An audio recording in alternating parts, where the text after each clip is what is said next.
2024 has been the most insane and ridiculous year for popular music in my lifetime. Let's take a look at why.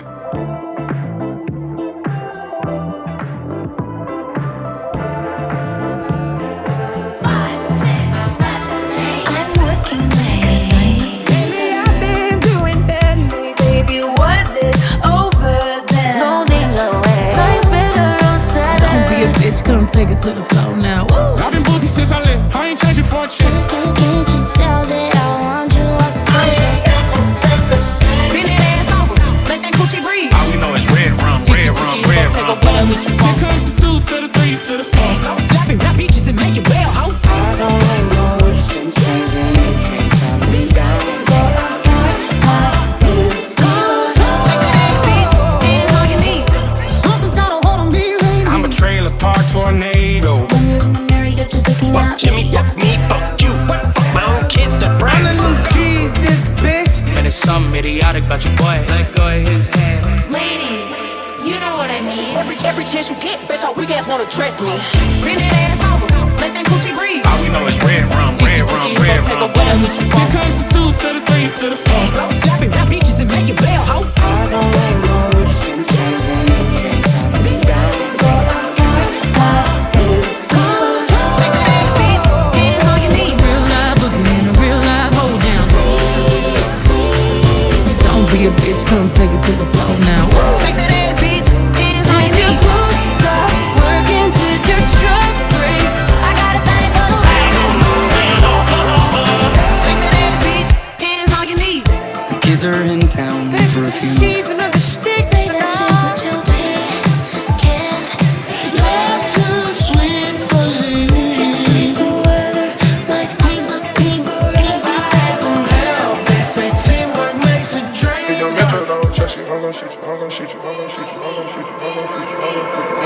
Drake.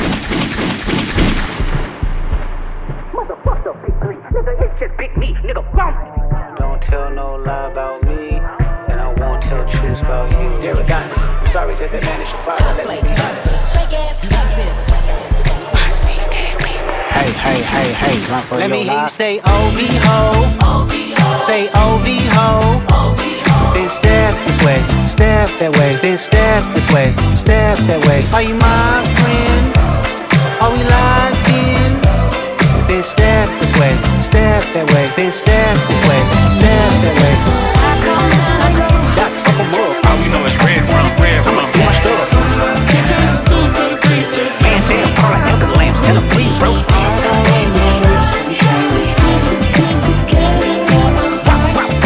Bitch, ain't you tired? Tryna strike a chord and it's probably A minor. Is it that sweet? I guess so.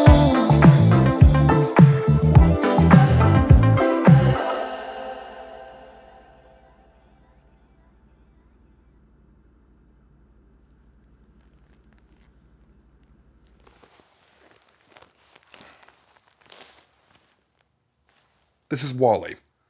She's my pet Wally the lizard. She's helping me now. Hey guys, my name is Fay-Wolfe, and I'm an indie game designer and developer at Diamond Axe Studios, focused on creating immersive and engaging gaming experiences with emphasis on storytelling and unique mechanics. Except, no, none of that is true. That's just what ChatGPT said when I asked it what I do. What I actually do here is I review art made by humans, and not meaningless slop from the regurgitation machines killing the Amazon rainforest. More specifically, I review popular music, with an emphasis on its evolution and how it's changed over time. I've done top 10 formatted video essays studying dozens of years in pop music history, from modern day to as far back as the 1960s. On top of that, I've also ranked every #1 hit of the past 2 decades, I've done a deep dive into British #1 hits, and at the end of every year, I count down my top 10 favorite and least favorite hits of the year that just ended. A tradition I've been continuing for, holy shit, the past 8 years already. Kill me. So yeah, I've been at this for a while, and after having to delay a bunch of my big projects for the last few years due to grad school on top of some pressing family matters, it feels great to be here, totally caught up on all the videos I fell behind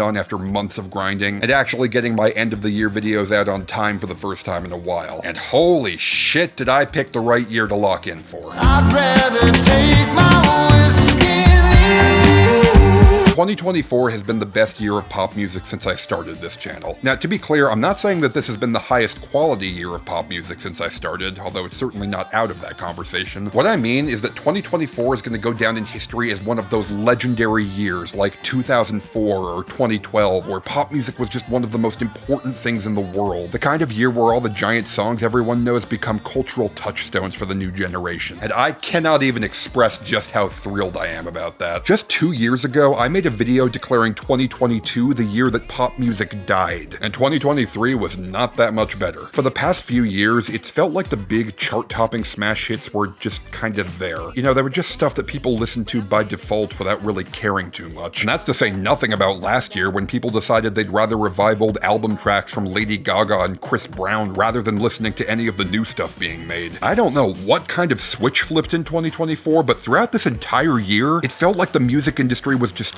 spoiling us with iconic jam after iconic jam, most of them bolstered by absolutely captivating backstories that dominated public conversation. I mean, look back at 2023, where Morgan goddamn Wallen had a song that stayed at #1 for 16 weeks, and then look at the biggest names of 2024. Kendrick Lamar, Chappell Roan, Charlie XCX, Sabrina Carpenter, Beyonce, Billie Eilish, Post Malone, Metro Boomin. Fuck, did you even remember that Ariana Grande's comeback was this year? Yeah, Ariana Grande released her first album in almost half a decade with 2 #1 hits and a giant wave of celebrity gossip behind it, and I'm willing to bet that there was so much happening this year that most of y'all forgot that even happened until just now. Taylor Swift dropped her first album since the Eras Tour started with enormous hype and promotion, and she had to spend months constantly fighting tooth and nail to stay in the spotlight. Even the wild, unpredictable curveballs just became standard operating procedure after a while. Oh, what's this? Another country song going to #1 for 16 weeks? This one by a previously unknown black guy sampling Tipsy by Jaquan? I mean, yeah, makes perfect sense. Why wouldn't that happen? The guy who made Take Me to Church in 2014 got a chart-topping smash hit completely out of nowhere, and that is literally just a tiny footnote in the insanity of 2024's music tapestry. Hear me now, quote me later, this is the year that Gen Alpha is gonna point to in 2038 when they talk about how music isn't as good as it was when they were kids. And as always, I'm gonna start off this retrospective by taking a look at all of the worthless garbage those kids are going to pretend never existed.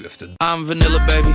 I'll choke you, but I ain't no killer, baby. Today, we're going to be taking a look at the top 10 worst hit songs of 2024. And please note that I did say hits. My goal here is not to dig up some obscure mistake no one has ever heard of just to laugh at it. No, I'm looking for the big mistakes. Whether that be garbage the American music industry tried to force on people who didn't want it, or garbage that millions of Americans actively chose to consume themselves. And not gonna lie, taking a look at this list I put together, I think this video is gonna end up quite a bit more fun than the last few years. I had to tackle some pretty awful high-grade degeneracy in those last few worst lists. Now, my #1 goal on this channel is to speak my mind as honestly as I can, so I'm never going to avoid those difficult conversations when they come up, but I am grateful that for the most part we were able to avoid that shit this year. The worst and most problematic big hits of 2024 aren't infuriating or depressing as much as they are hysterical and pathetic, and trust me, I'm just as happy about that as you are. And one final thing to keep in mind, this video is about hit songs in America, and America is a big fucking place. If only 10% of the people in the United States end up listening to a song, that is 34 million people, a number higher than the total populations of 3/4 of the other nations on Earth. So even if you haven't heard of a certain song on this list, that doesn't mean it wasn't gargantuanly popular. And I guarantee that whatever cool, awesome music you were listening to on your own playlists, millions more were listening to the songs on this list. So with that, let's dig through the dumpster of this instantly iconic year in pop music history as we count down. This ain't been about critics, not about gimmicks, not about who the greatest. It's always been about love and hate. Now let me say I'm the biggest hater. I hate the way that you walk, the way that you talk. I hate the way that you dress. I hate the way that you sneak this. If I catch flight, it's gonna be direct.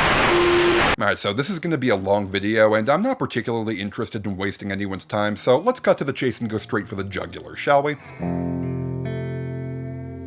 For a while there it was rough, but lately I've been doing better than the last 4 cold Decembers. Okay, let's do this. Benson Boone. This former TikTok star and American Idol contestant was one of the biggest breakout stars of 2024, with several songs seeing very solid success, and this song, Beautiful Things, being ranked as Billboard's 3rd most successful song out of the year, pretty much out of nowhere. And I called my mom, I was like, Mom, we're in the top 20, this is the craziest thing. I was like so stoked. And then the next week, it just went like to #1, and Okay, well, he's wrong about that. This song actually only hit #2 in America, staying there for a few months as a bunch of other songs kept debuting above him at #1, which I personally choose to see as one of God's more merciful acts in recent memory. And I see my family every month. Alright, despite how big this was, I'm sure at least some of you haven't heard it before, and you might be wondering what's so bad about this. I mean, yeah, it's a bit showy and drama kiddish, but I mean, listen to it, this sounds fine. And the lyrics about being thankful for all the great things he has in his life, that's pretty emotionally solid, right? But I know the things he gives me, he can take away.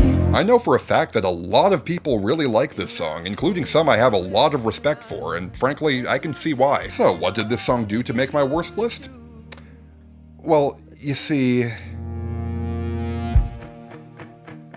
Oh, I hope I don't lose you. Oh, what's happening here? Please, stay. And brace for impact.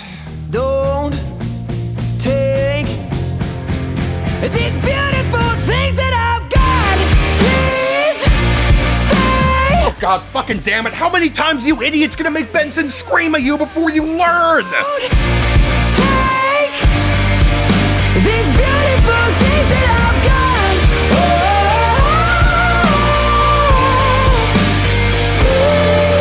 Did you ever sing in public before? Like, did people tell you had a good voice, you could carry a tune? no, like, and I would sing in the shower. What do you mean, dude? Dude, I don't know. Please stay. I have heard a lot of people over this past year try to come up with a proper description of what Benson's horrifying audio bazooka of a chorus sounds like to them. A lot of people say that it reminds them of Lucas Graham. I definitely hear it. I say it sounds more like Louis Capaldi listened to AJR and got some notions. But I'm up and I thinking I just might lose it all.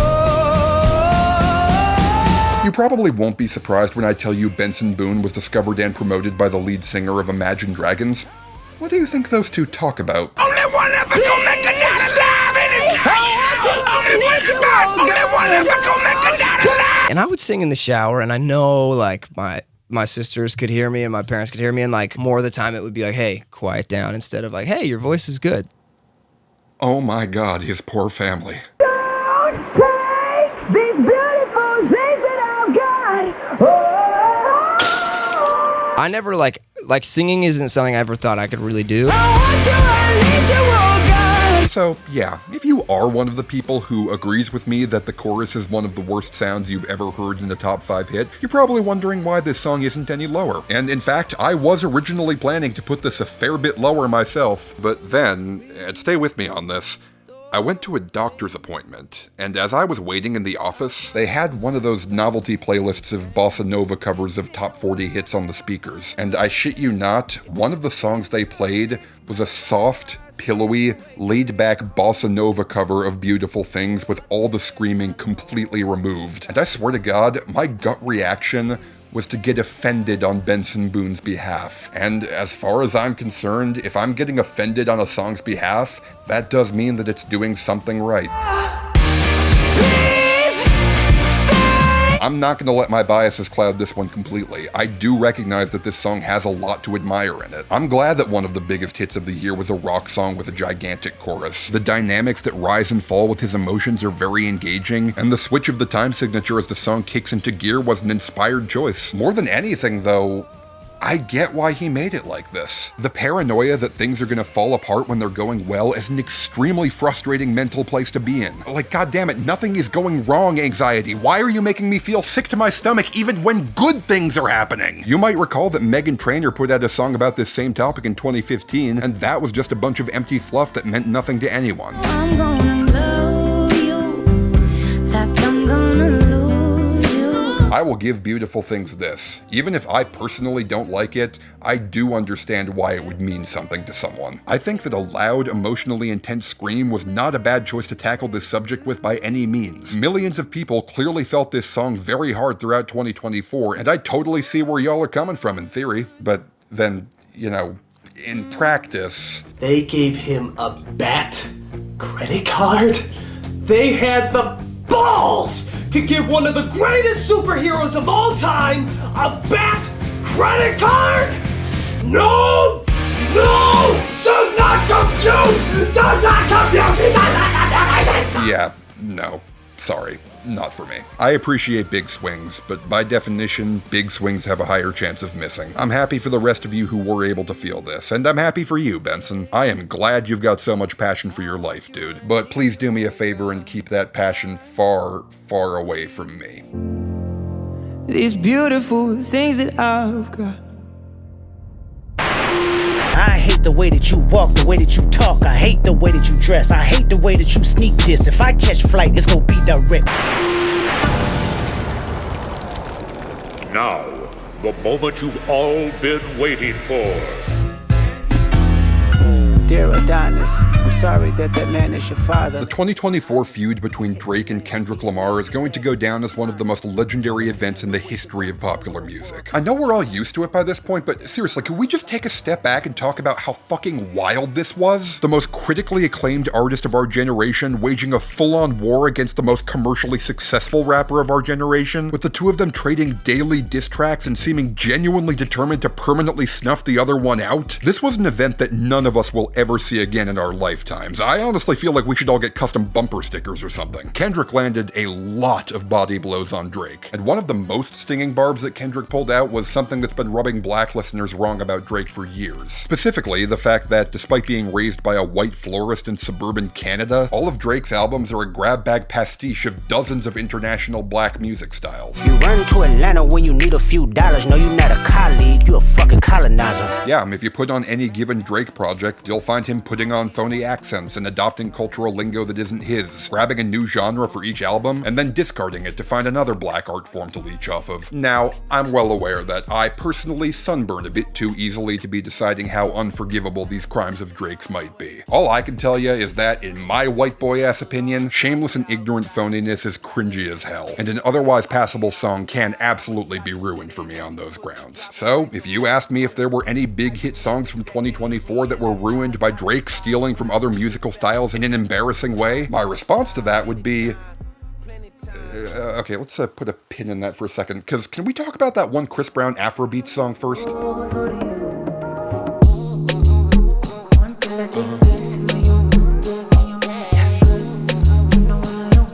You know, it might seem a bit strange to start out a worst list by saying something like this, but I'm actually pretty grateful that this song exists, because it helped me to figure out the answer to something which has been baffling me for years.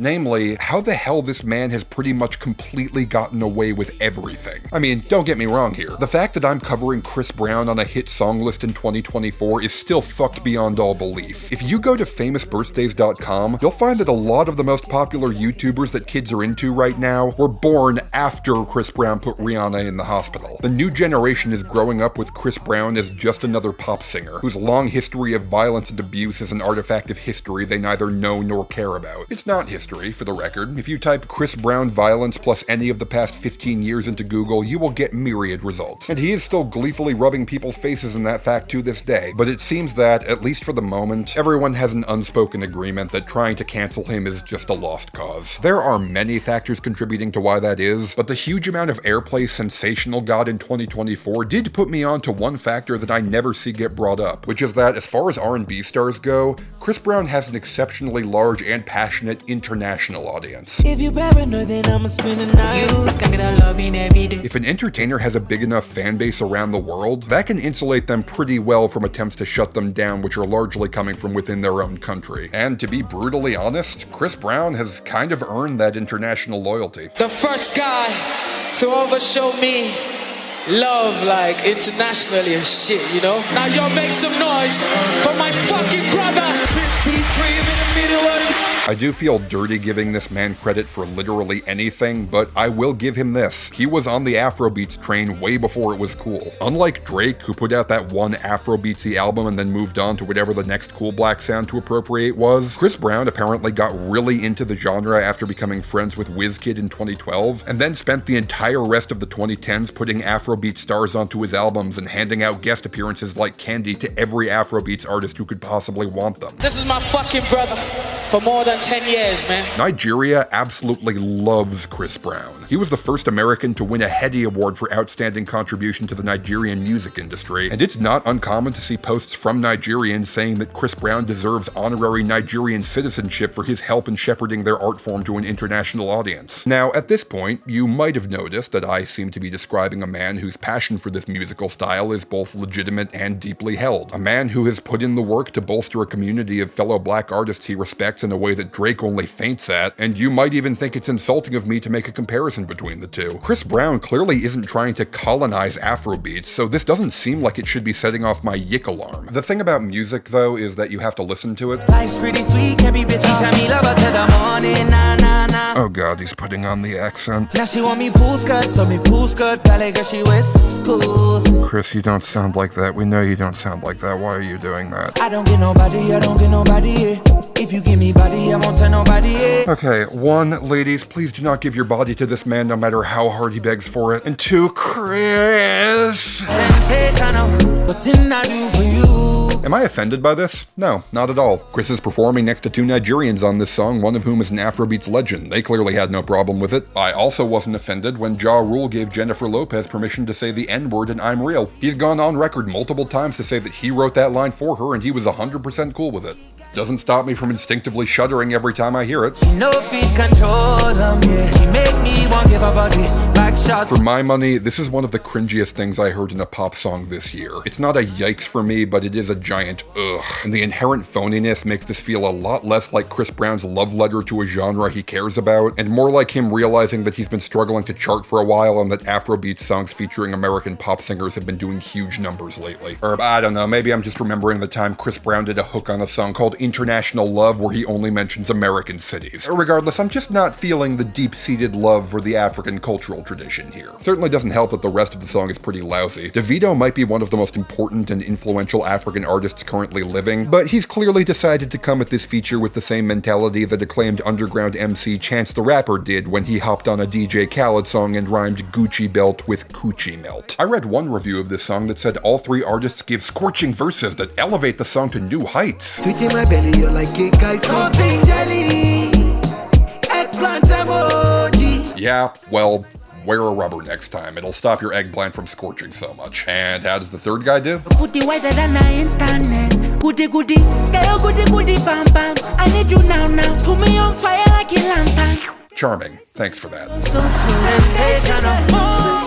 This song is the textbook definition of death by 1,000 cuts. None of these individual things would have made it bad enough to make the worst list, but each of these things stabs at my brain in different places until I have a pounding headache that I am not willing to put up with over a goddamn Chris Brown song. And even if you ignore these problems, it's just another piece of overpolished tropical radio filler slop we've had way too much of for years. Thankfully, despite its huge radio play, barely anyone bought or streamed this. And it is at least a little bit reassuring that while a celebrity may be able to escape the terrible crimes they commit, fundamental mediocrity as an artist is something no one can outrun forever.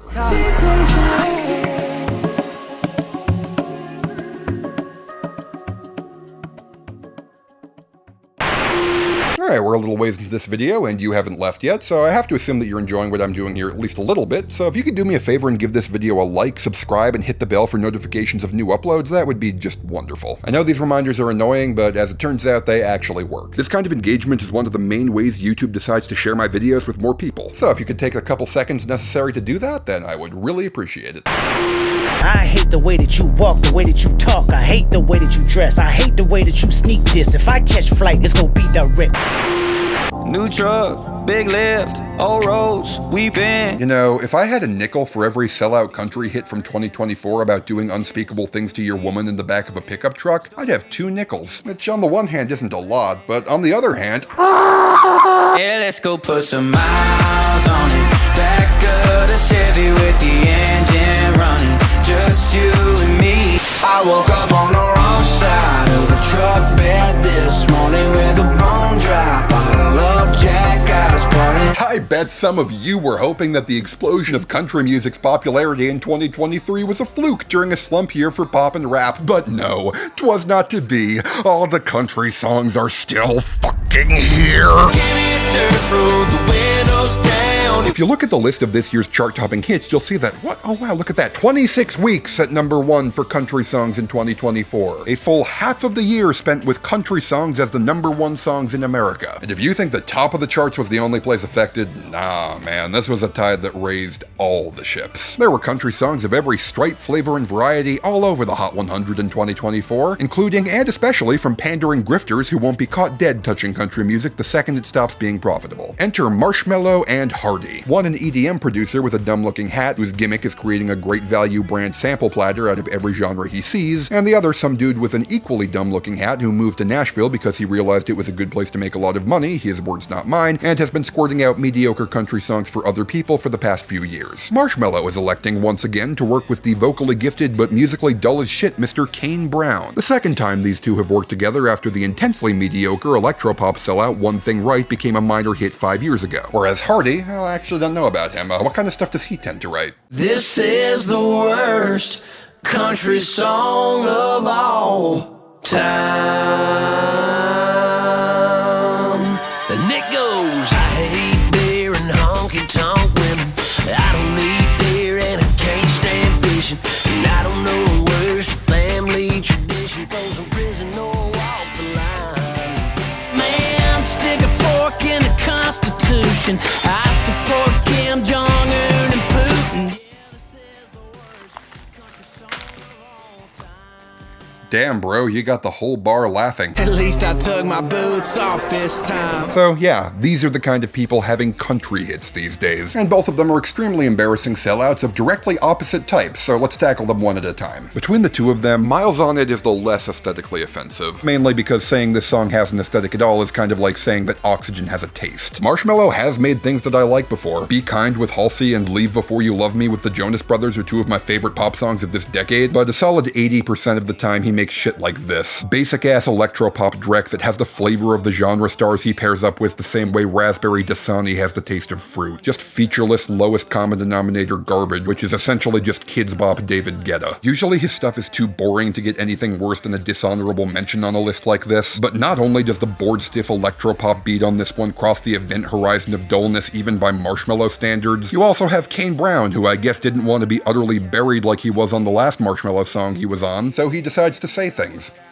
Sexy things, to be exact. Just you and me in a truck bed wide like a California king. We could break it in if you know what I mean. This song is about Kane Brown fucking his wife in the bed of his pickup truck. Put some miles on it, back of the Chevy with the engine running. Fun fact. Kane Brown does not have a writing credit on Heaven or Thank God, his two signature romantic love ballads. He does have a writing credit on this. All night, no breaks, I'll tell, no gate. Oh my god, kill me. I'll torque, full speed, off-road, on me. Mr. Brown, I'm not going to lie to you. The word torque is one of the single least sexy words in the entirety of the English language. And I'm not even gonna touch what off-road on me is supposed to mean. Seriously, you sure you're doing this right, dude? 0 to 100 fast, my foot ain't touched the gas.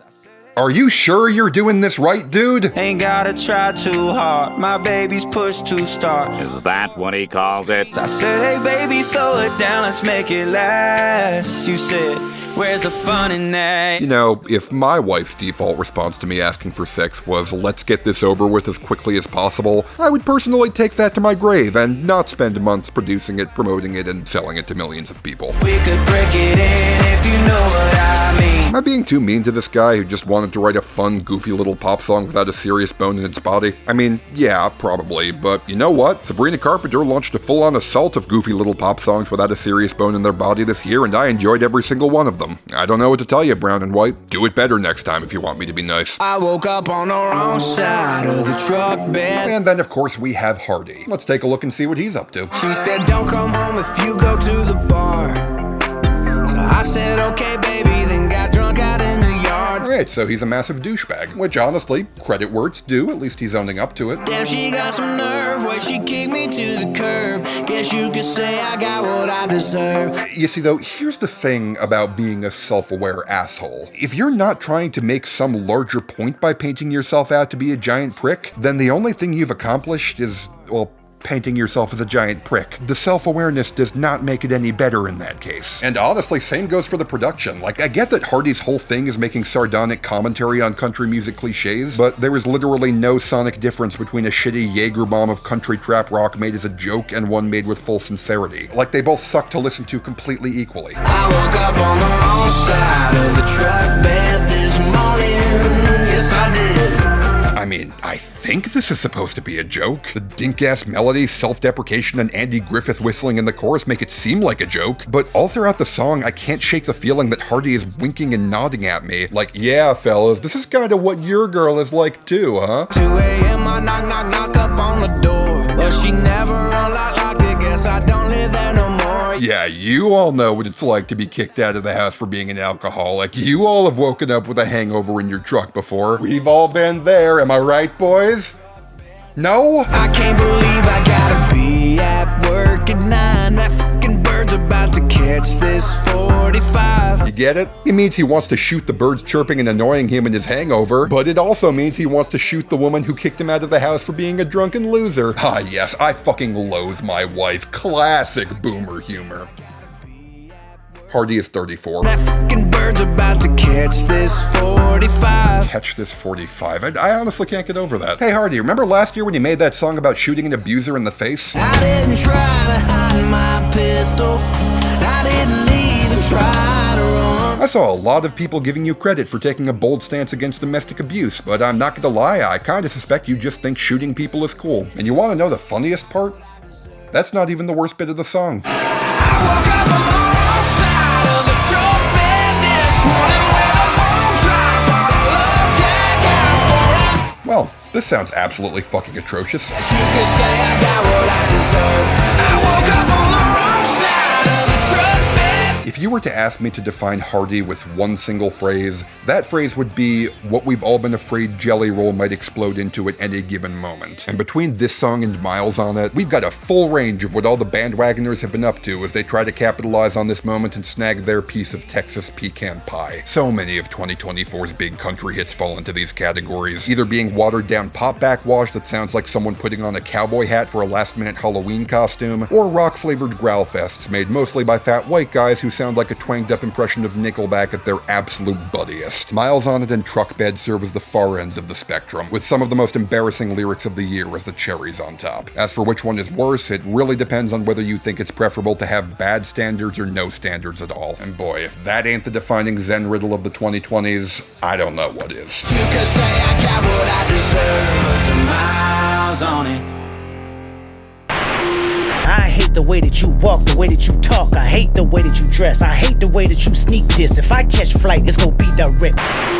Okay, so it's very fun to rag on easy targets. I've been doing it basically this whole video so far, and spoilers, I'm going to be doing it quite a bit more before the video's over. But I'm not going to lie, there really is something that perversely satisfies the lizard part of my brain when I take a song that's generally well-liked and absolutely ruin it for people. I bet that a lot of you have heard this song at some point over the past year. I bet a lot of you who heard it thought it was perfectly serviceable, and I'll bet that some of you even liked it a fair bit. And for the remaining, 14% of you or so, let's have a bit of fun with everyone else, shall we?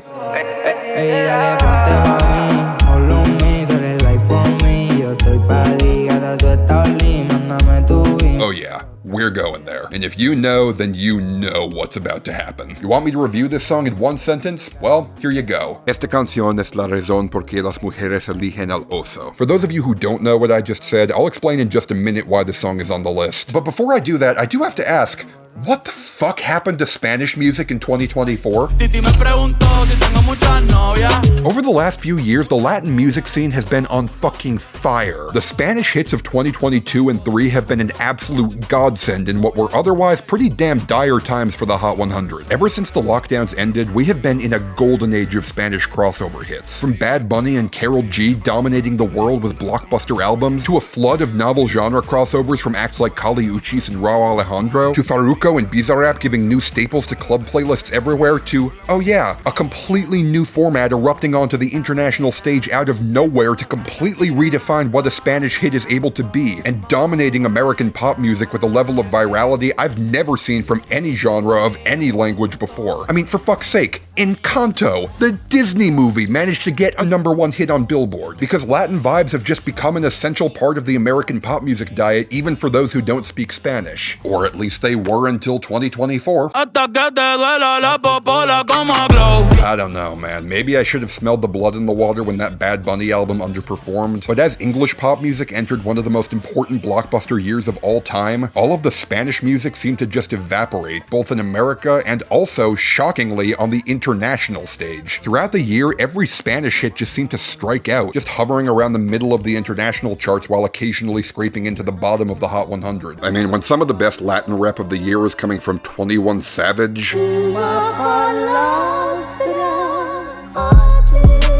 yeah, we might have a bit of a problem here.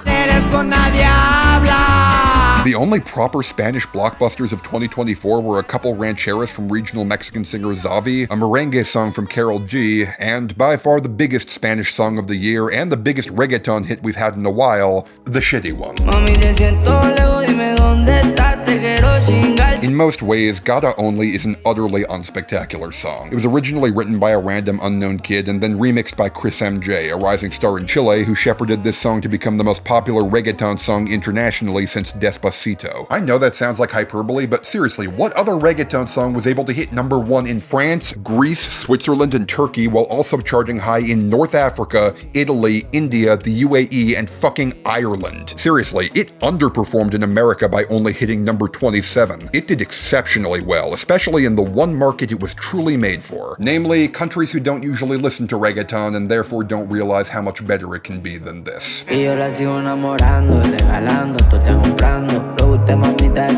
Seriously? This is what the world lost its mind over? This dull, vibeless little squirt of a song where these two obnoxious children mumble over this overcompressed echo haze like they're bullshitting their way through a book report they forgot to prepare?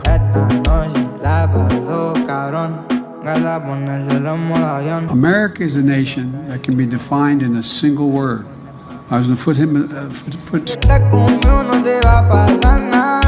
God, it's like you took that awful processing Bizarrap did on Peso Pluma last year and ran a Gaussian blur filter over it. I can't remember the last time the vocals on a hit this big were this plastic. It sounds dull as dishwater, and they just float around in that dishwater for 4 excruciating minutes. I mean, not that anyone actually listened to the full 4 minutes.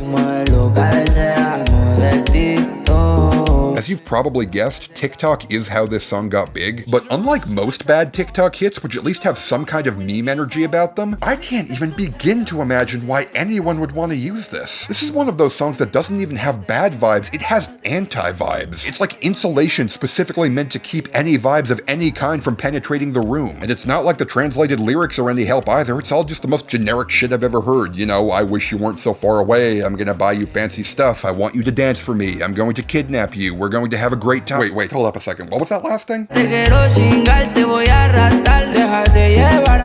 I'm sorry?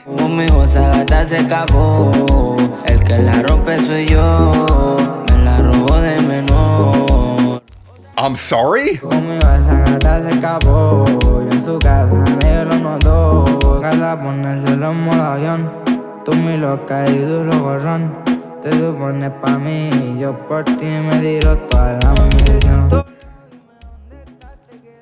Okay. I asked my Spanish-speaking friends about this one. You know, maybe I was missing something, you know, kind of cultural context and all that. And I learned that, yeah, I am missing some cultural context. Namely that line means exactly what you think it means, but that lines like that are actually quite common in Spanish music.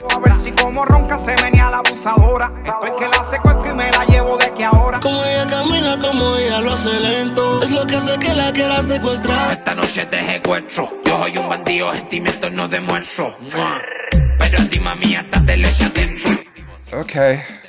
But then they also told me that there are certain things that are common in English songs that hit Spanish cultural no-goes. Yeah, typically the more sexually explicit stuff. Deep stroke your throat till I make you choke. Throw baby. You know, in a way, it's almost touching to find that every language and society throughout the world has their own unique flavors and treasured, culturally specific ways to be awful to women. Truly, there is only one race, the human race. It is a marvelous sight to behold the comment sections under English translation of this song where everyone is like, holy shit, this is what I've been jamming to all year? I mean, fair play though. I will concede that it is hard to feel threatened by these two. Their nasal-ass middle school tonality doesn't exactly project conviction, so what we're left with is basically the Kid Leroy if he turned into an incel after realizing he couldn't make a wife out of a hoe. You know, just little boys trying to act grown up by parroting the misogynistic shit they hear on the radio. They only just learned that cooties didn't exist like 4 years ago. They've got some backpedaling to do. Whoa, slow down, buckaroo. You don't want to sweeten that pot too much.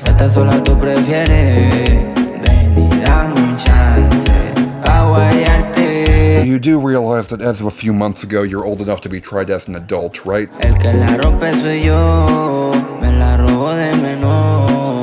What the fuck are you doing, kid? Not fucking helping! Look, this song is a train wreck. At best, it's the most tedious reggaeton hit since Te Bote, and at worst, it's a truly harrowing anthem for letting the intrusive thoughts win. I said it once, and I'll say it again. Esta canción es la razón por qué las mujeres eligen el oso.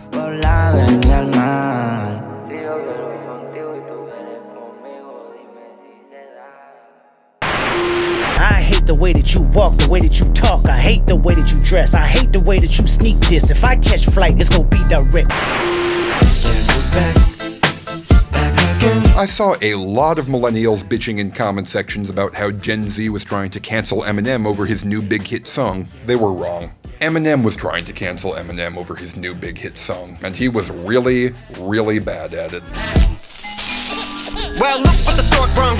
Little baby devil with the forked tongue. And it's sticking out, yeah, like a sore thumb. With a forehead that it grew horns from. It has now been 20 years since Eminem all but admitted that he run out of novel material while making tired, self-aggrandizing pedophile jokes. And yet, here we are. Slim Shady is back again, crashing back into the top 5 at the ripe old age of 52 to take shots at all the biggest targets of modern pop culture. You know, all the hard-hitting topical things like participation trophies. But I will hit an 8-year-old in the face with a participation trophy. And the transes. You male cross-dresser, fake-ass bitch. My transgender cat Siamese identifies as black but acts Chinese. The PC police and their cancel culture, of course. This whole world's about to turn into some Girl Scouts. That censorship girls out.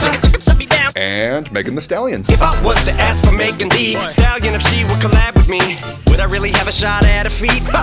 So, a while back, I saw a tweet where someone asked a bunch of young kids what they all thought about Star Wars, and literally all of them said, oh yeah, aren't those the boring old movies that my dad likes? I can only assume that the continued success of Eminem in 2024 is a demonstration of that same principle. If you look at the comments under this song, you'll see hundreds of people saying, man, even now in my 40s, nothing hits like Eminem. I love to see Gen Z melting down and getting all triggered over the best rapper to ever do it.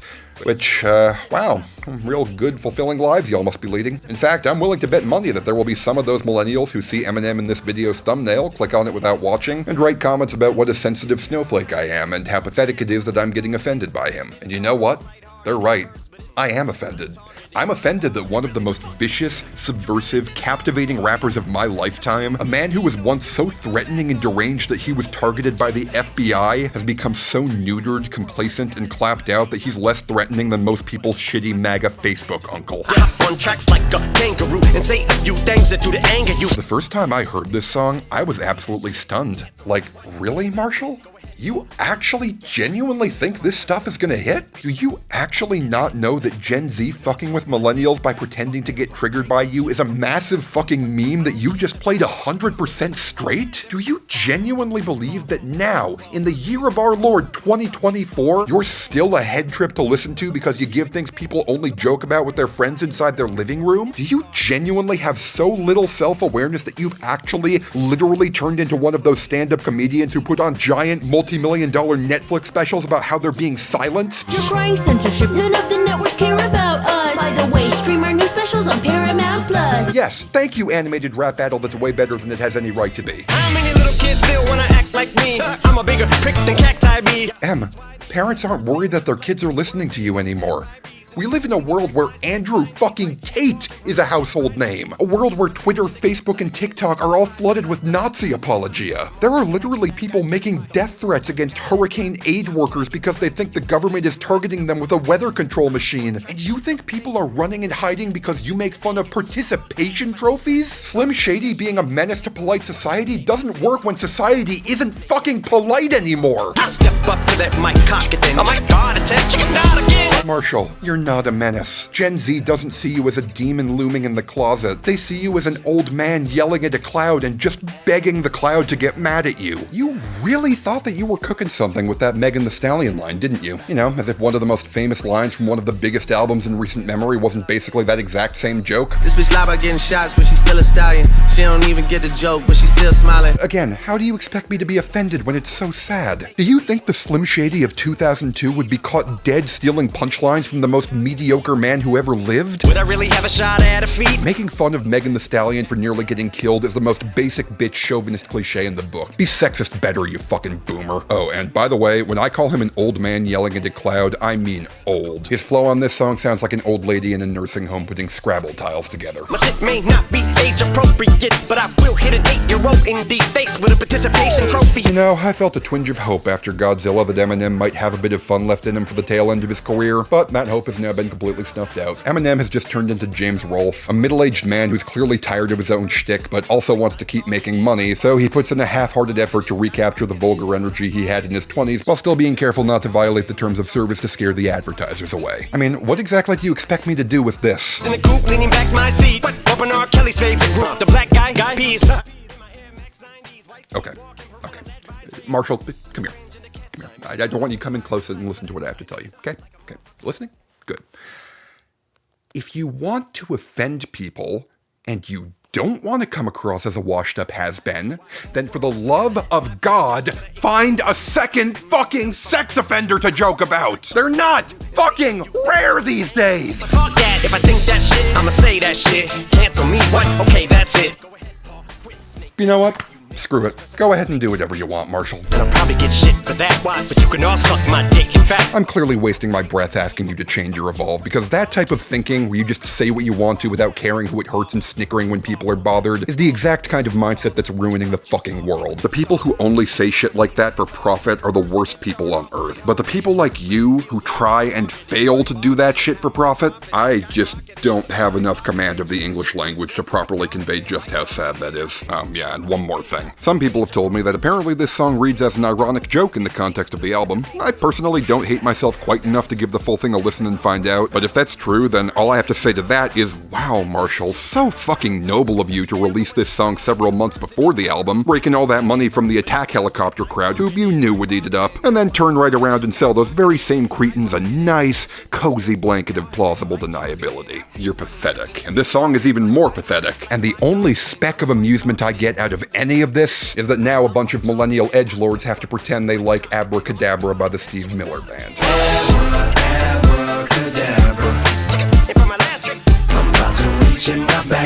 Wow, man. Pure fire. No one else can rhyme abracadabra with reach in my bag, bruh. Truly, we have a rap god in the house here. Fun fact, that last line actually came from the Mode Reviews, another talented reviewer who you should check out. He gave it to me as a submission for a video I was planning to make this summer, where a bunch of my viewers told me what they thought about a few of the summer hits, including this one. I do feel bad that I asked my viewers for submissions only to have to cancel the project, and so, to wrap up this segment, I'm just gonna read out a few things that the people who submitted had to say about Houdini by Eminem. Let's do it. Marshall, you look desperate. I'm not in my third midlife crisis. The fuck did Megan do to you people? Jesus Christ. Now watch as I perform the amazing illusion of shouting, "I'm not owned," over and over again as I shrink into a corn cob. This is just a live-action remake of Just Lose It. Who's more addicted to copium? Drake fans swearing that he won the beef, or Eminem fans swearing that he's still good? I don't know the winner between them, but the loser is the rest of us. People who cosplay as has-been hotel characters on TikTok will get a lot of mileage out of this. Yes, I know, Marshall. You're the greatest rapper alive. You've been telling me that for the past 10 years. Now please finish your oatmeal. Stick to corny dad rap. This shit is tame. The real Slim Shady is now far too geriatric to stand up. Just like that, and I'm back, bro. Alright, so now we're gonna take a break from the main countdown to look at some honorable mentions. You know, songs that either weren't quite bad enough or weren't quite popular enough to qualify for the main list. But before we do that, there is something I need to tell you. I hope that by this point, nearly an hour into the runtime, that it's come across to you guys that making this video was a true labor of love. I have been planning and working on this video for months. Hell, the opening mashup alone took well over a week of full days of editing just to put together. And yet, in spite of all of that, in spite of how incredibly hard I've worked to make this video, YouTube is not going to pay me a dime of revenue for it. I am not able to make a single dime off of literally anything that I make on my channel. That's just kind of what happens when you talk about copyrighted music. The record labels claim all your revenue and it's essentially impossible to fight it. And because of that, I am 100% reliant on my supporters on Patreon to get paid for the immense amount of time, energy, and effort that goes into researching, scripting, shooting, editing, and managing these videos. I just moved to LA last year and the costs of living are insane here. I moved here for grad school, so now I also have student loans I need to pay off, and on top of all that, I have a Wally the Lizard I need to feed now, so if you enjoy what I'm doing here, then even a small pledge on Patreon would be immeasurably helpful. Pledges start at just $1, literally 4 quarters per video. You will get tons of rewards for your pledges, such as voting for what I talk about next, access to a community of awesome people on my Discord server, early access to my videos before they premiere, and direct contribution to my videos through my Grab Bag Reviews series, my fan rankings, and several other community-driven projects I have in the works. More information can be found at the link in this video's description. Thank you all so much for your support. And now, on to the dishonorable mentions.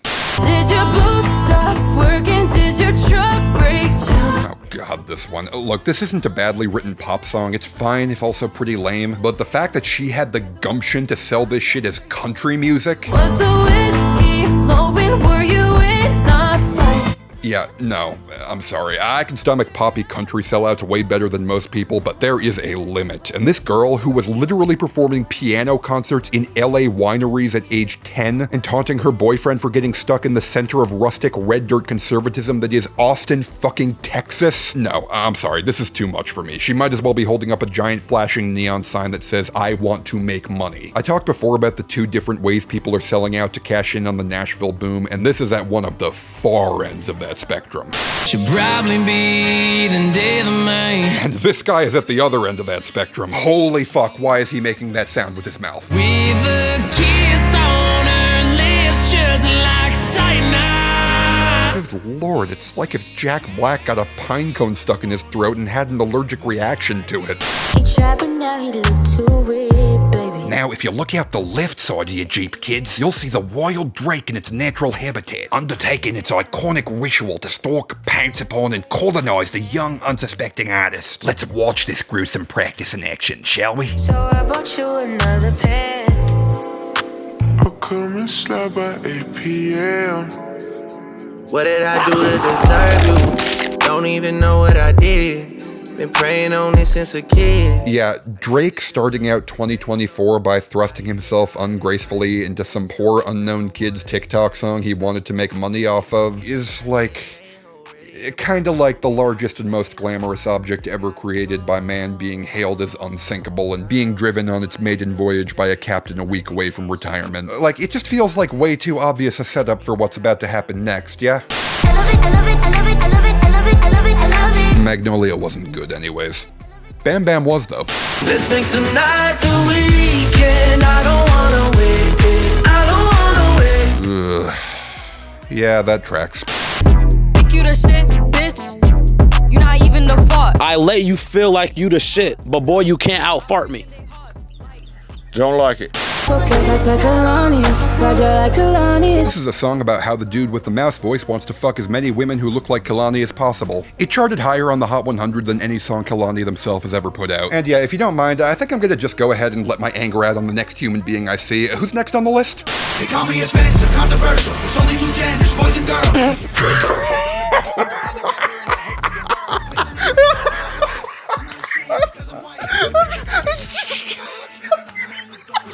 Let's look at the stats, I've got the facts. My money like Lizzo, my pockets are fat. Homie, I'm epic, don't be a whack.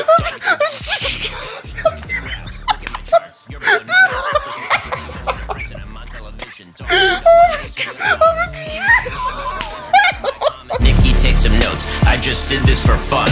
All my people download this, let's get a Billboard #1. Oh, you fucking pick me, bitch! Oh my god.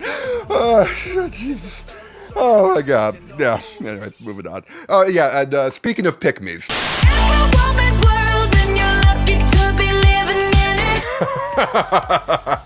Okay, no. You can actually go screw yourself, Katie.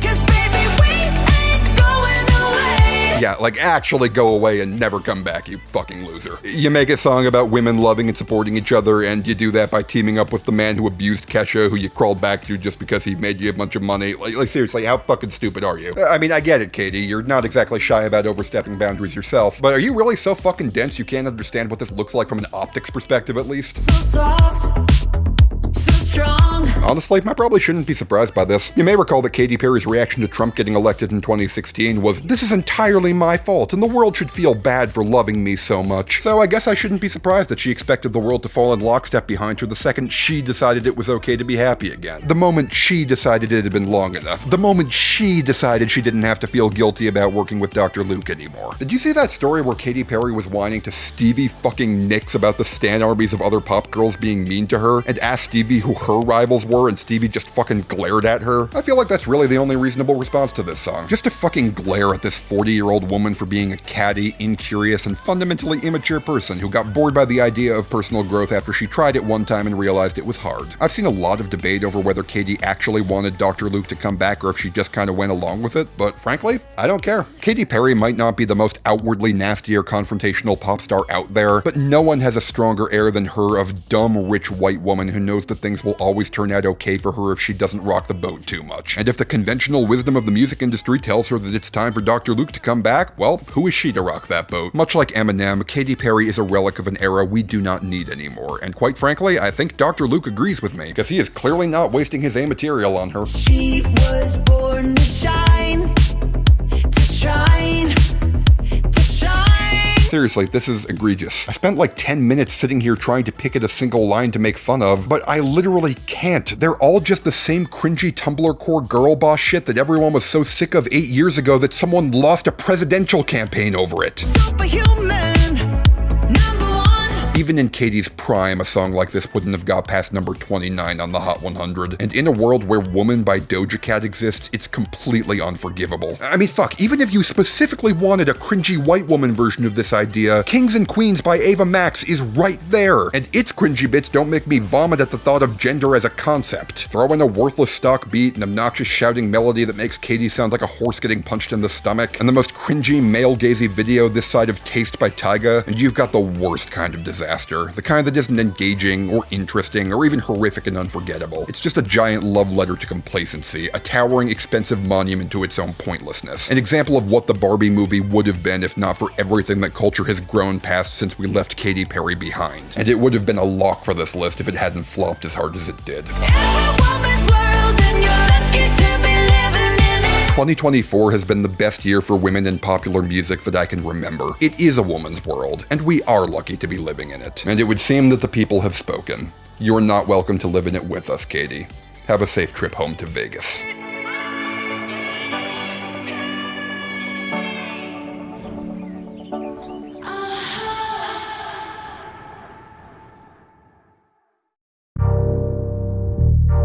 Alright, time to hear some of the reviews my patrons gave to their least favorite songs of 2024. But before we do that, remember that part 2 of this video is coming very soon, so make sure you subscribe and hit the bell so you don't miss it. Also, don't forget to leave me a like and drop a comment below. Literally anything you write helps me out in the algorithm, and frankly, I really enjoy hearing what people think of these videos, so I can't wait to see your thoughts. As you write your comments, let's listen for some of the patron reviews. From Mr. Mister regarding Save Me by Jelly Roll, you don't know what hell sounds like until you've worked with someone who changes any hip-hop song that comes onto a fucking Jelly Roll playlist. From Indigo Raccoon regarding Fiend by Travis Scott and Playboi Carti, it's weird that people decided to really start pushing Playboi Carti more and more while he was putting out some of his worst music to date. From Mage Click regarding Kalani by Jordan Natunji, horridly mixed beat, excruciating vocals in both sound and delivery, sleazy douchebag lyrics about picking up chicks, being too short and unfinished in order to fit TikTok length. Fuck this song. From Charming Tiger regarding Lil Boo Thang by Paul Russell, Emotions by Mariah Carey sampled Best of My Love and added energy to it. This song sampled Best of My Love and took energy away away from it. From Bullet Bill Time regarding Oompa Loompa by Jaguar Twin, they won't play hip-hop music here in Quebec, but they give airwaves to this bootleg AJR song with god-awful vocals that gives me a secondhand sore throat. Truly a dire province we are. From Siska Sinatria regarding Belong Together by Mark Ambor. Okay guys, Noah Khan has been great and all, but can we just not have another decade where this is the default genre for white men to serenade someone at a local coffee shop? From Muse of Salzburg regarding Beautiful Things by Benson Boone. Every time that chorus kicks in, I feel like I've just had my head shoved into a sack of mosquitoes. It's a high-pitched whine and a dreadful surprise every time, seeing as the rest of the song is so unmemorable that I only get a second of forewarning. And last but not least, from Fun Fawn 21 regarding Lose Control by Teddy Swims. This guy paid for Lose Control to be promoted on Elon Musk's Twitter and got the #1 song of the year out of it. It is the only top 40 hit I've seen promoted this way, and it worked.